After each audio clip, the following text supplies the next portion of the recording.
السلام علیکم دوستو، نزلہ زکام یا فلو کیا ہے؟ تو فلو ایک متعدی بیماری ہے جو انفلوئنزا وائرس کی وجہ سے ہوتی ہے۔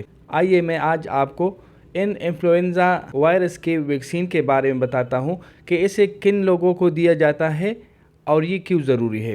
تو دوستو، فلو کے علامات پہلے ہلکے سے ہوتے ہیں اور پھر یہ شدت اختیار کر لیتا ہے۔ اس کے علامات میں اکثر بخار، ناک بہنا، گلے میں خراش، پٹوں میں درد، سر درد، کھانسی اور تھکاوٹ شامل ہے۔ یہ علامات وائرس کے سامنے آنے کی 1 سے 2 دن بعد شروع ہوتی ہے اور تقریباً 2 سے 8 دن تک رہتی ہے۔ ٹھیک ہے، اس کے علاوہ بچوں میں اسہال اور کے بھی ہو سکتی ہے۔ اس انفلوئنزا وائرس کے نتیجے میں ہونے والے بیکٹیریل انفیکشن نمونیا کی طرف بڑھ سکتا ہے۔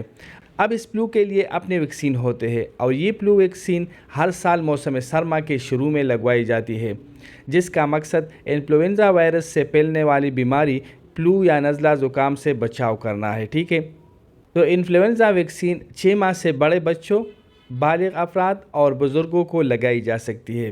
خاص طور پر ایسے بچے جو بار بار گلے یا چیسٹ انفیکشن سے بیمار ہوتے ہیں، یا کم وزن والے بچے، یا جن بچوں کی گروتھ ٹھیک نہیں ہے، تو یہ انفلوئنزا وائرس ان کو موسم سرما سے پہلے لگائی جاتی ہے۔ ٹھیک ہے، اسی طرح وہ بالغ اور بزرگ افراد جو بار بار بیمار ہوتے ہیں، سگریٹ نوشی کرتے ہیں اور دمے یا سانس کی دائمی بیماریوں میں مبتلا ہے، اسے بھی یہ انفلوئنزا وائرس آپ دے سکتے ہیں۔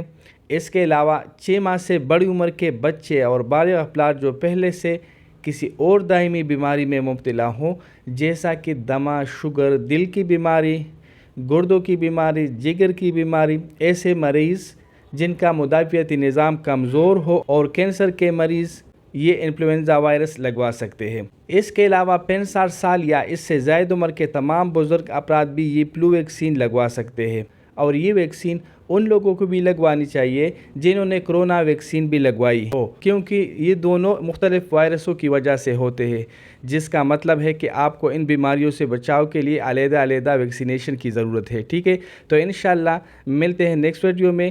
اب مجھے اجازت دیجیے، اللہ حافظ۔